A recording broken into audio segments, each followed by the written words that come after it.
Okay, ladies and gentlemen, we're going to offer you, as well as the other kits that are on my site, my website, a 4-plait kangaroo hide whip kit.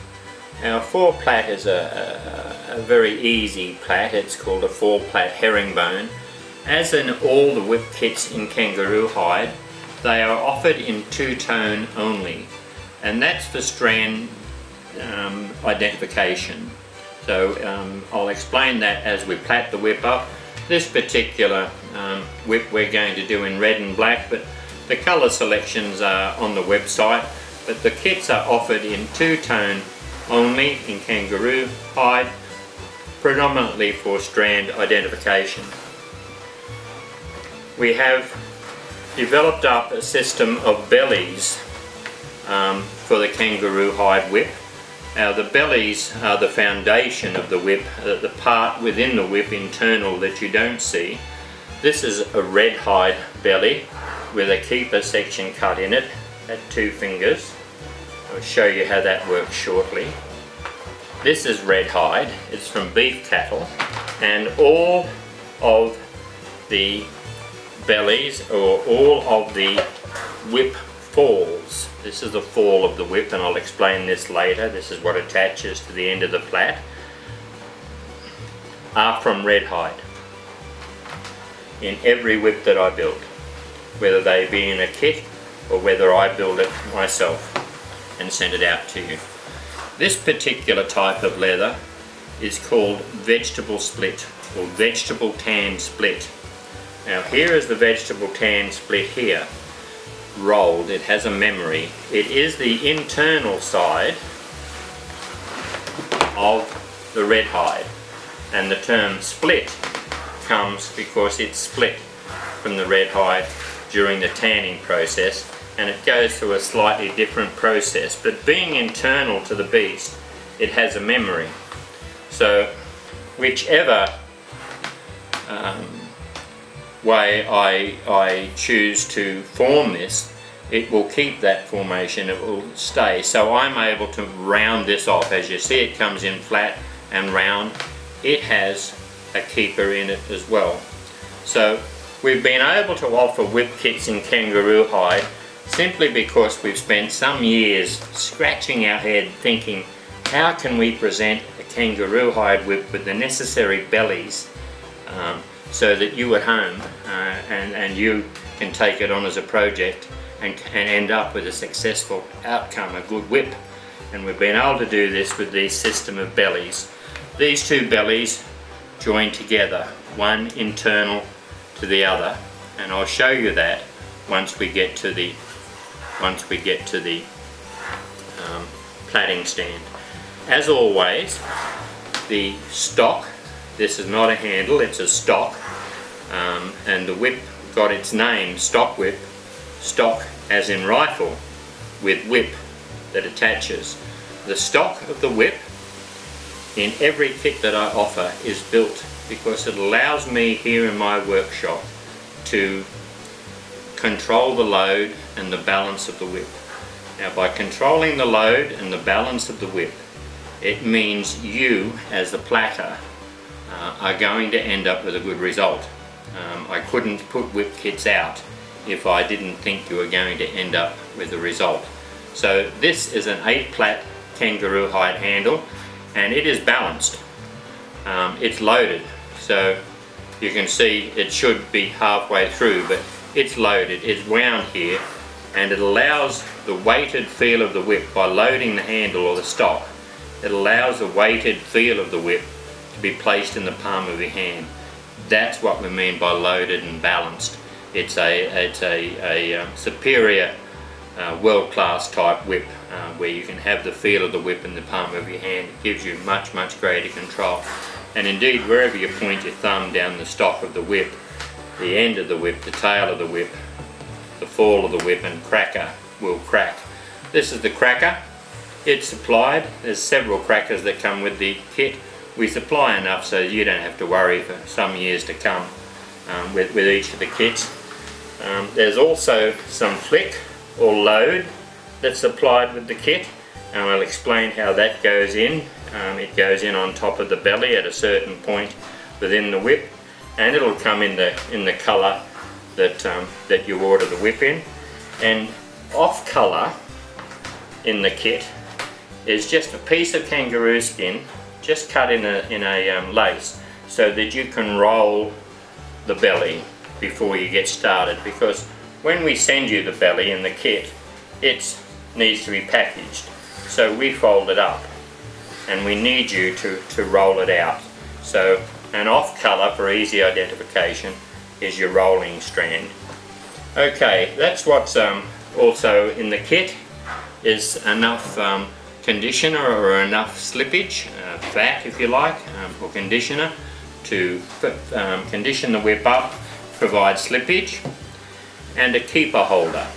Now I'll explain how that keeper holder works when we move to the plaiting position here in my workshop, and I'll explain as we go through the process. So, never offered before, proudly offering you a 4-plait kangaroo hide stock whip to go with the 8-plait already and the 12-plait already on offer. So as explained earlier, ladies and gentlemen, this is the keeper holder, or the piece of leather that you plait over. This is my plaiting stand. I spend many hours a day here, so I've got a fixed post and a simple plaiting stand. You won't have that at home, so we supply this keeper holder, and you can tie that to a doorknob, to a tree, to a post under your house, to the end of your table. You can tie it to whatever you like, and that's simply a keeper holder, and that comes with the kit, and you need to set that up to start the plait. This is my keeper holder, same thing, just a little bit more elaborate. Now here are the two different colours of kangaroo hide. As I said, we only offer the kits in 2-tone selections, and that's for ease of strand identification for yourself. If you end up with a strand on the wrong side, and I'll show you that as we plait through it, but it's for ease of strand identification. So we'll just wrap this around. You can do it however you like at home. This is just the conditioner, or the slip, the whip wax that we're sending you, and we just apply a little bit to the bellies of the whip. These are called the bellies. These run through the whip and we plait over them. There are also other bellies, and I just put that on and just take off any excess, like that. We will now do the foundation, or the thong of the whip. Just tie it off and put a little bit of whip wax, a little bit of conditioner. This is for slippage, and it also makes the whip, or the leather, just that little bit more supple, but primarily it's for slippage, so that when we plait, the whip slips into its location, into the plait, nice and easily. Just a little bit on each strand. This is a 4-plait, 2 strands in each colour. So we'll put that on.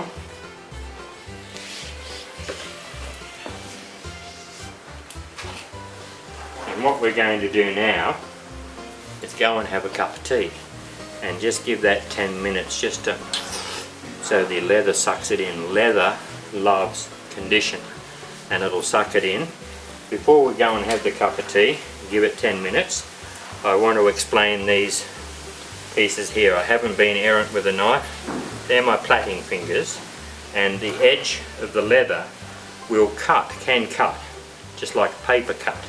So these are my plaiting fingers, and given that I'm a whip maker, I don't want cuts on my hands all the time because I can't work. So I just tape them up, and I recommend that you do it. This is just sports tape. Buy it from the chemist. You've probably already got some sort of tape in your cupboard. And just plait up the fingers. You may find yourself plaiting with different fingers, but they're my plaiting fingers, and that's why I have the tape on them.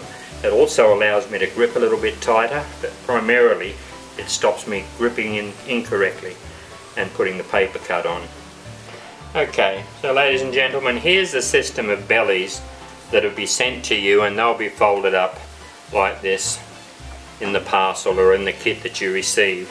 One belly, internal cowhide, red hide that I've shown you, spoke about earlier, and the external belly, the split, and the keepers at 2 fingers. And they'll come to you just like this, one inside the other, as part of the kit. The internal belly, the red hide belly, we're going to plait a 5-foot 4-plait kangaroo skin stock whip, and at 3 feet the internal belly ceases to exist. It's load and foundation at this point, and it becomes thrust when it ceases to exist internally in the whip.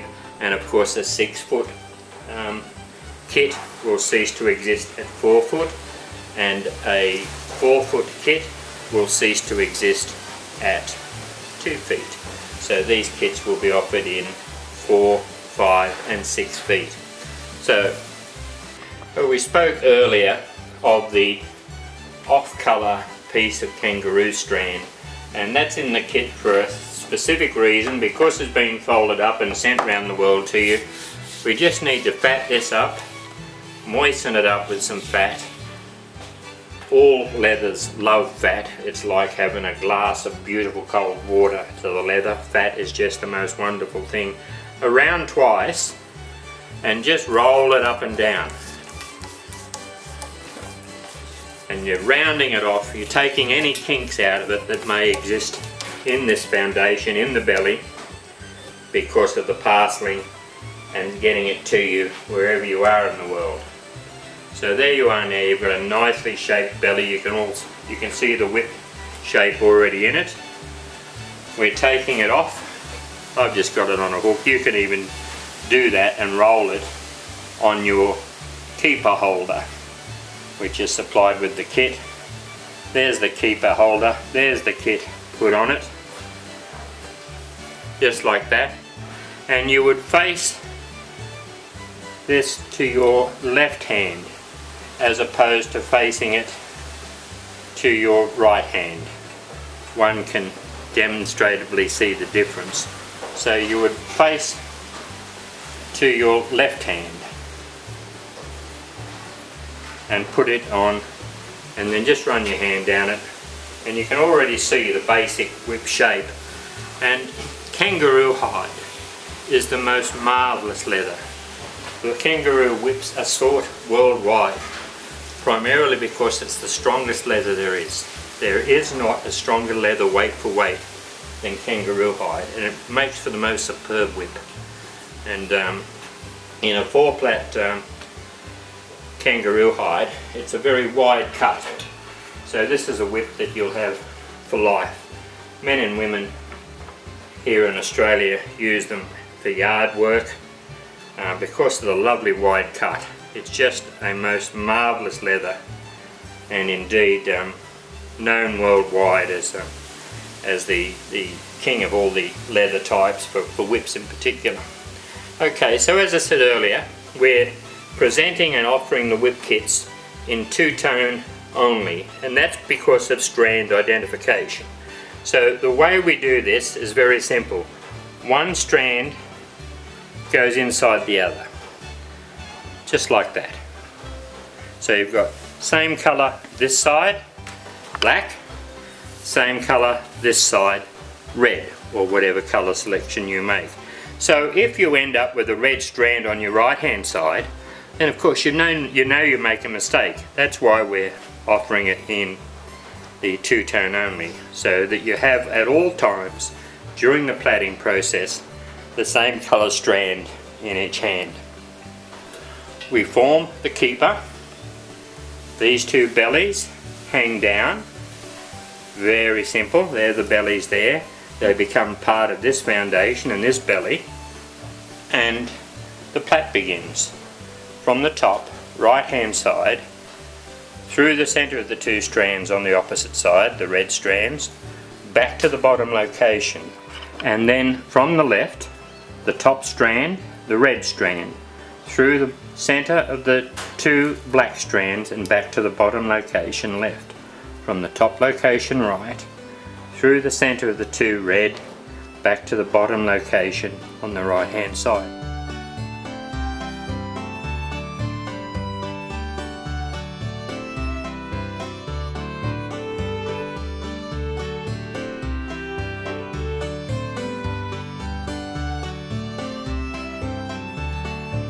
Top strand, left side, through the 2 black strands, back to the bottom location left. Now we have 2 plaits on from either side, so both strands have presented themselves into the plait. And now we're just going to pull them down gently to form the keeper. Now the keeper is the magic part of the stock whip, and I'll explain that when we put the stock to the thong that we're now plaiting. We're also pulling the bellies down, the foundation down, and we just want to make sure, and it's all cut to make sure, that we're at 2 fingers. 2 fingers or 2 adult fingers in width, because the stock is also 2 adult fingers. So now we've got that formed, we're just pulling that a little tighter, and you can see I'm not sort of pulling out here, straight down the line, straight in line, and you can see the benefit now on my hand. Those pieces of sports tape just allows me to pull and grip the whip tighter, and I plait every day, so it's important to me that I don't cut my fingers and become unserviceable. Okay, so there's 2 strands on. I've formed the keeper. I'm very happy with that. And so I can begin just the ordinary plait. From the top right hand side, through the 2 strands on the left, the red strands, back to the bottom location on the right. From the top, red strand, through the bottom, through the center, back to the bottom. Top right. And rather than pull the strand, you'll see what I'm doing is holding onto it and leaning back with my body weight. And that basically gives me an even tension, like having tension wrench.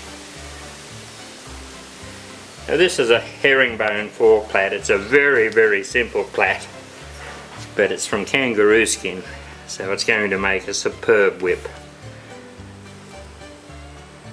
Okay, so we're just lifting that little bit of knot that happens with every plait. Just lift it out in their turn, just lift it out, and we're now at approximately 4 inches. I've pulled every strand tight. I've pulled my belly down to make sure it doesn't sort of creep up, because there's no such thing as a good loosely plaited whip. You want the bellies to be tight and taut. I try to plait as much weight, or visualize myself plaiting my energy into the whip, and the more energy I can plait into the whip, the faster it will travel, the louder it will crack. Now here's the next stage. We're at approximately 4 inches, and this is the bolster or flick that comes in your kit, and we simply insert that so it becomes part of the belly. And what it does is it gives us foundation, it gives us a build up, and then we start to taper at the end of this down. And it's the tapering of the whip that gives the whip its tremendous speed. The strand is tapered as I cut it. As you can see here, it's a tapered strand, has a bevel through it. Everything to do with the whip is tapered, and the more perfectly I can make that taper, the faster the whip will travel, the louder it will crack, the less effort you have to put into it. If you've ever owned a whip and you have to throw it down so hard, and even then you're not satisfied with the sort of crack it gives you, that whip maker has not taken attention to the taper that is required, because it's the taper that gives the whip its tremendous speed. So we're simply plaiting. It's a simple 4 plait. Simply have to know your right and your left hand, and you can do a plait. If you can do 4 strands, you can do 6. If you can do 6, you can do 8. If you can do 8, you can do 16. It's a herringbone plait, and it is just so simple. You only need to know your right and your left hand.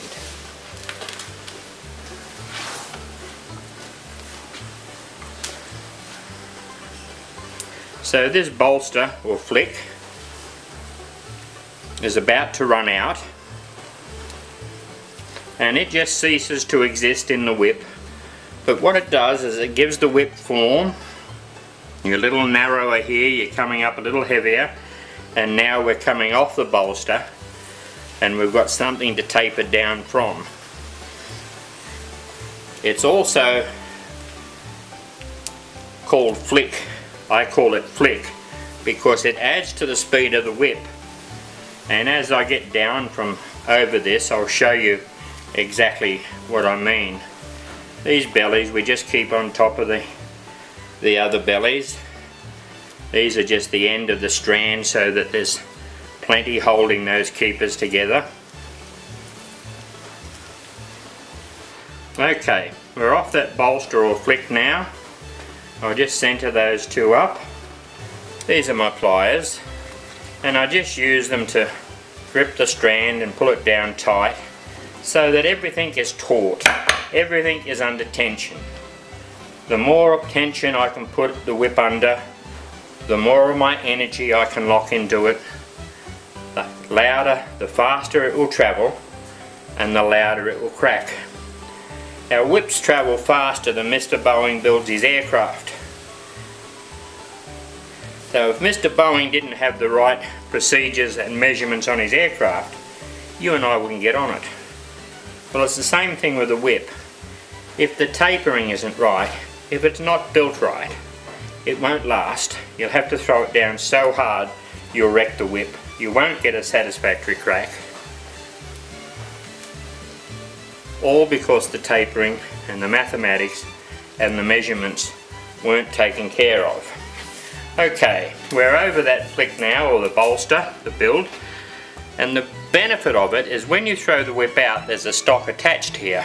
When you throw the whip out, the whip comes up like this, and this flick at the exact spot gives the whip just that little bit extra thrust, gives it that little bit of extra speed, and it also gives it build here in this section just here, which means we've got something to taper down from. And it's the tapering that is so absolutely important to a first-class whip. My job as a cutter and as a whip maker is to make each strand exactly the same as the other in the cut so that we have perfect taper. Now energy then to throw the whip out and make it crack. So we just carry on plaiting now. This is a simple 4-plait herringbone.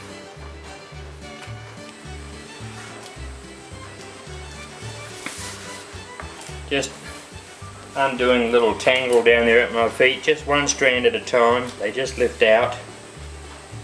Just plaiting down now. And as you can see, the red strand, the red part of the belly, the tail of these keepers, there's the red strand there, is just about to cease to exist. Very shortly, in its sequence, because of taper, the black strand, the black internal belly, will cease to exist.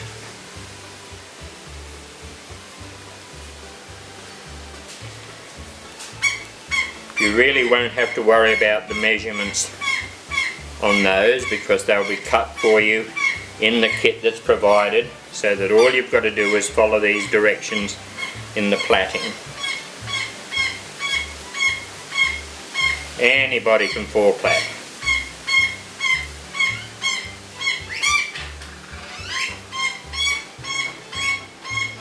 Now very shortly, the internal belly, the cowhide belly here, will cease to exist.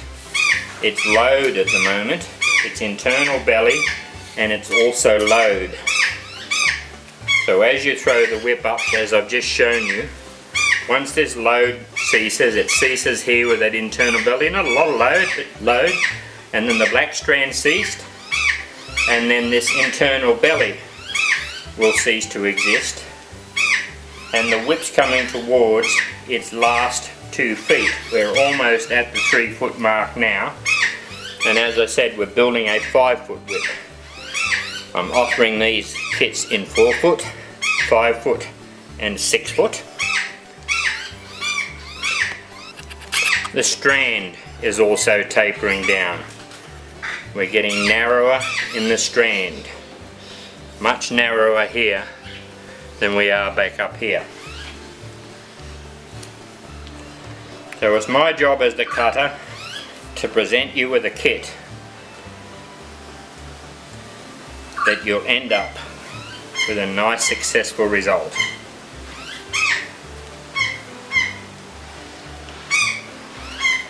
Okay, we're just about to end the load, the internal belly, and this last 2 feet of the whip, the action of the whip as you throw it out, without that load, just becomes thrust, and this whip just wants to fall down and crack nice and loudly and smoothly because we've got the measurements correct. We've got the taper correct. Without the taper, and a good taper, it's like trying to throw out a piece of string or flick a tea towel. There we go. So you're getting the idea now of the taper, and we're just tapering down now over the remaining belly, which is the vegetable split that I showed you earlier, split from the back of the red hide, simply tapering down because of the way the whip is presented to you in the kit.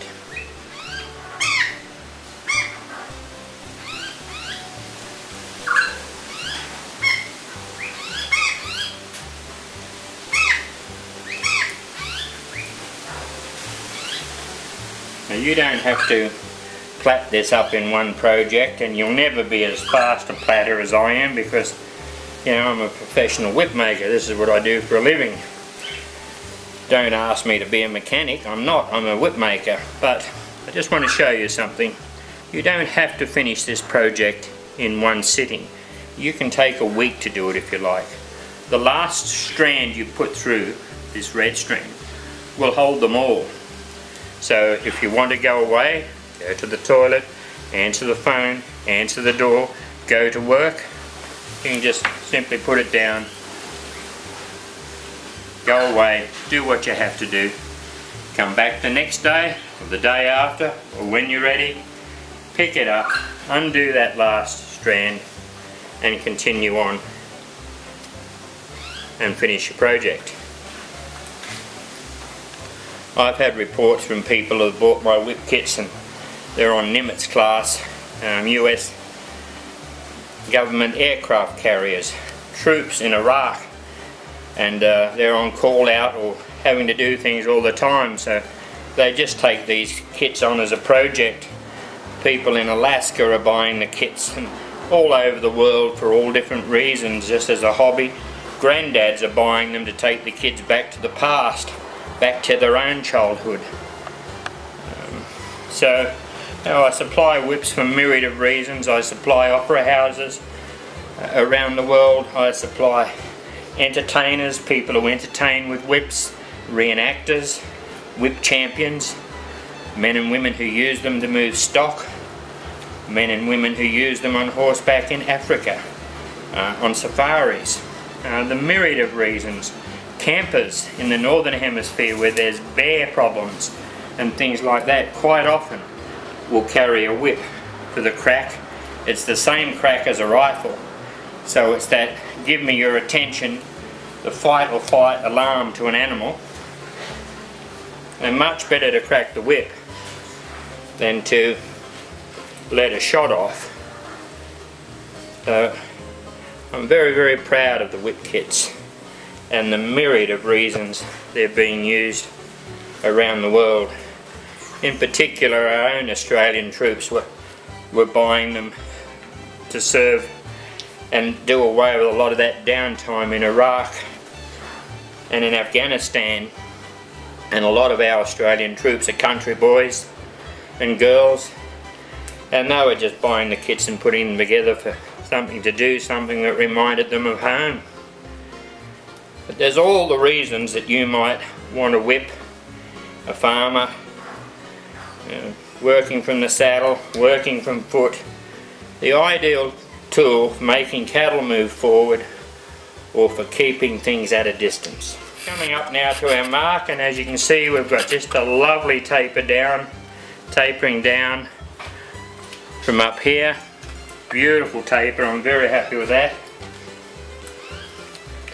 As indeed you will be when you plait it down. For a well-built whip, the foundation that you don't see within the whip and the tapering of the strand is the very most important there is. The plait over the top of the foundations and the bellies is easy. You can do it. You only need to know your right hand from your left. The rest is supplied in the kit, so you don't have to worry. You just have to follow the plait. I'll just say it one more time now at this point. Rather than pull the strand, what you'll see me doing is holding the strand and leaning back. Because we're getting down now on the narrow strand, you don't want to go jerking it and pulling it all over the place. You just want to grab it, lean back on it, it'll hold your body weight. And it makes your hands like tension wrenches. You get even tension on each strand. Hold it, lean back with a little bit of a pull on it.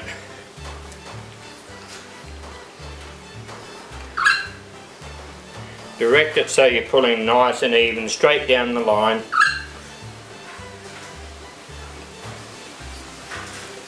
And you end up with a nice, smooth, even, tapered plait. We're almost at our 5 foot mark now. I'm building this whip in 5 feet because I want to just take the moment to explain the different lengths. Long whips are slower than shorter whips, and the 5 foot selection is a perfect length for those who want to entertain or use a whip in each hand. If you go to the YouTube, you'll see the whip crackers, the fancy whip crackers, and they're all using 5 foot whips because it's a perfectly speeded whip. For our own whip boxing and for my own competition, I select 5 foot whips. A man in the saddle would not select a 5 foot whip. It's too short, may crack too close to the horse's ear or over the rump. A big fellow would not probably select a 5 foot whip unless he wanted to do that fancy multi-cracking routines. So there are whips for all occasions and the different lengths. The selection of whip length is important. I'm building this whip in 5 feet because I just wanted to explain that long whips are slower than shorter whips. So there we are, we're at our 5 foot mark. Just going to check it with the tape just to make sure. But I build enough of these to know that I've hit my 5 foot mark. I'm at the end of my belly. I've got a lovely taper happening, nice tail of the whip. I'll just give each strand now a final full pull. A couple of fine little pulls and tugs just to seat that last bit of plait in. Tie it off, and that just holds it. I can drop it and put it down anywhere I like. And the next step now is to fit the fall of the whip. So here is our whip fall. On a 5 foot whip it is 26 inches long. On a 6 foot whip it is 27 inches long. On a 4-foot whip, it is 24 inches long. So everything is mathematically, the mathematics of a good whip need to be applied. So there's the 4 pair of pliers. I've taken this end off the pliers because I work with them so often, and sometimes I ram it up the end of my thumb, and I got so sick of getting rammed up the end of the fingernail, I cut that off. So now I don't do it as much. Okay, so there's the pliers, just through the eye of the 4, and we're gripping the 4 strands in the end of the belly, and we're just putting the 4 up over the plait, and then bring it back down. We're undoing 1 strand from either side, just gently, 1 strand from either side. Then the first strand from the left, which is the red strand, making a half hitch around the plait, around the fall, and back through the eye of the half hitch. Putting my thumb to hold it in position, grabbing the pliers, and pulling it, taking a different grip each time I pull it. It tends to allow you to pull just that little bit stronger. Then it's the alternate colours.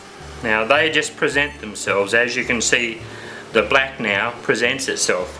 It's my turn. So you simply select that black strand, half hitch around the plait, around the fall, pull it tight, pull it there, put your thumb in position just like that, and pull it home. So it seats in to the red strand that you just put over. Just position it with your finger, taking a different purchase each time and giving it a pull. Don't over pull it because you don't want to break the strand, and then go back and give the red one a pull because you've taken some more out of it. So there's 2 strands. The next one is red, and it just automatically presents itself. Same thing, half hitch around it, go through, bring it home, different purchase each time you pull, go back to the ones before it and behind it, seat them in, as you're just taking a little bit out each time. The next one's presenting itself. It is red, and it is black, sorry. It is black, and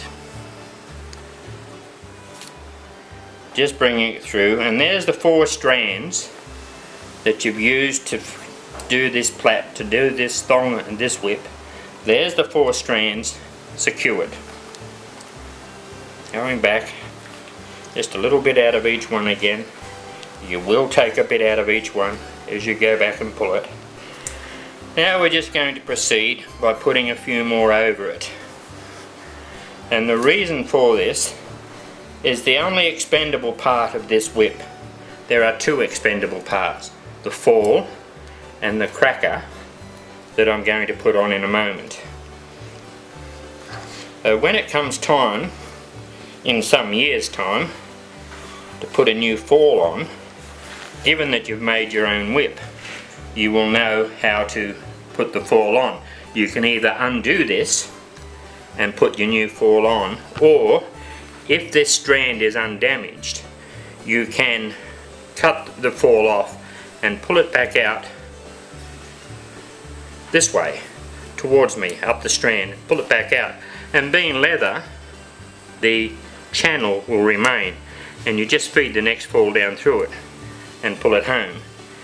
So we'll put a few more around it, simply because if you do damage to these half hitch and you do have to undo it, by putting more strand around it at this point, it gives you the length to undo it, and you won't be encroaching on the balance of the whip or on the tail of this whip because you've got the strand around it to begin with.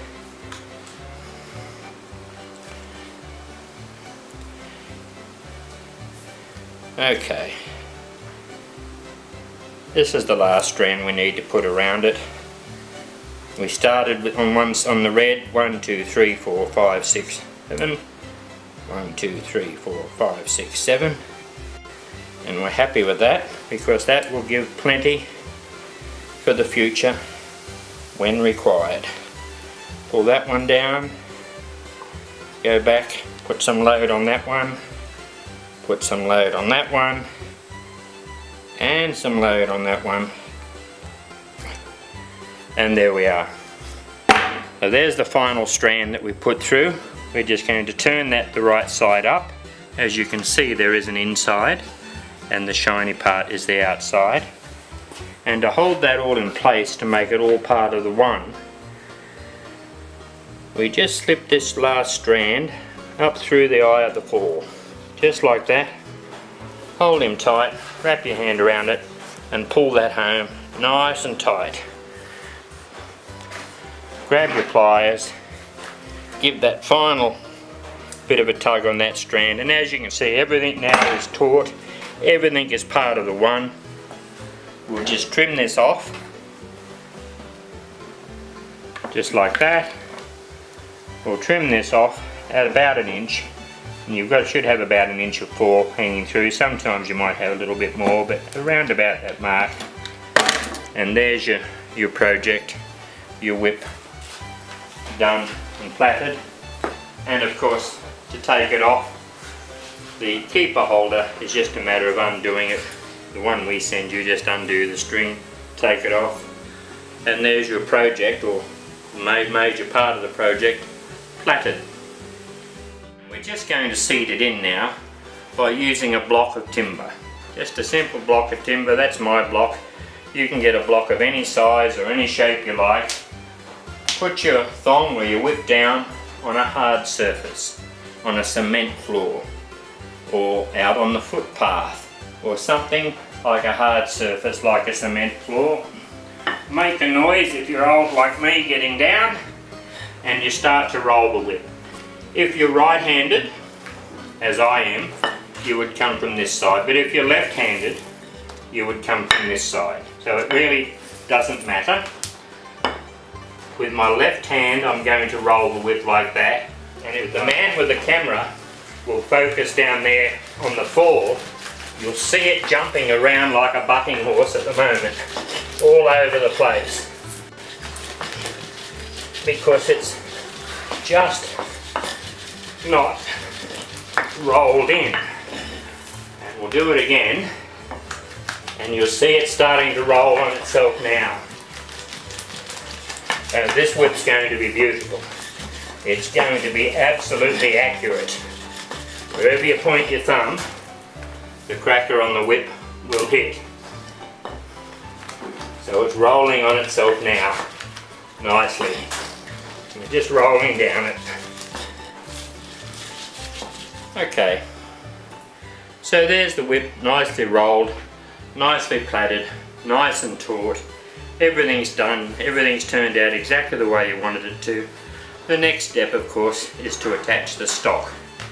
So this is the stock. We've explained it before. It's loaded and balanced. You can see the balance of it up this end. There it is. It has 2 keepers because the tremendous pressure on a whip and strain.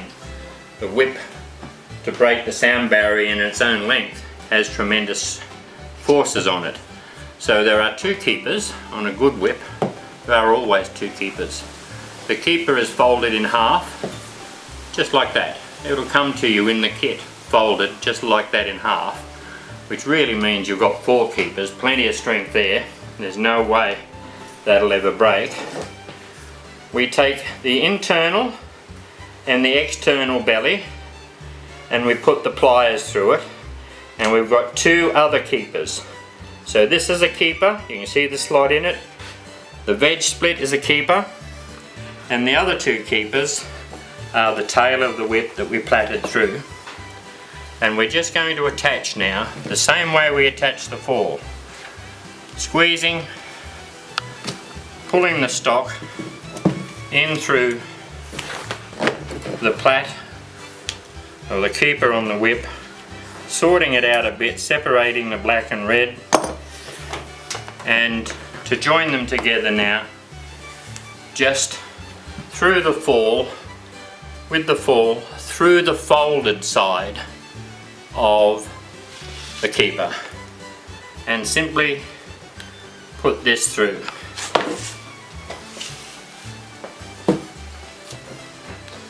Put a little bit of, just spread that black one down just as you see it being required to do. Put your foot on it, put some load on it and pull it through, and there's the stock and the thong together, making a stock whip. And as I explained earlier, it got its name not because you work stock, but stock as in rifle with whip. The beauty, the absolute beauty of this Australian stock whip, the reason it was featured first at the Sydney Olympic Games in 2000 was because these keeper sections are like a universal joint. So in early Australian history, some very clever early Australian put a stock and keepers, or if you like, a universal joint on a whip, and that allows you to crack this particular type of whip, this style of whip, in any direction, forward, behind you, sideways. It's a marvellous invention, and that's why it was featured first at the Olympic Games, the Australian stock whip. We'll now move on and attach the cracker. It's the cracker that's important. It's what helps the whip crack. It will crack without it. It won't give as loud a crack. But the cracker needs to be attached in a specific way. With each kit, we supply you with a few crackers, certainly enough for you to have no worry for several years to come. And the cracker is attached this way. From the bottom, go round once, just like that, come up and through the eye of the cracker, and then pull it down tight. It's a simple half hitch again, and pull it down tight, and the more you throw it out, of course, the tighter that knot will come. And as you can see, the fall and the cracker become a straight line. If when you're tying this on you don't have that straight line look, simply undo it and follow the instructions again, because you'll get a much louder and much better crack without effort if you keep those two in line. And it is simply a half hitch, as I've shown you. So the reason the Australian stock whip was developed with these universal joints is because the Northern Hemisphere saddle in the early days has a pommel, and you can carry your whip on it. The early Australian stock saddle didn't have a pommel. Well, how are we going to carry our whip, said some early Australian. Well, he put a stock on it, he put a hinge on it, so it could be carried.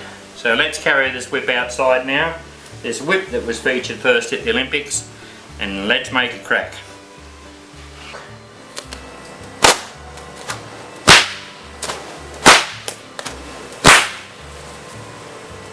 Congratulations, you've successfully completed a 4-plait kangaroo hide stock whip, well known as the king of all the whip types, the Australian stock whip.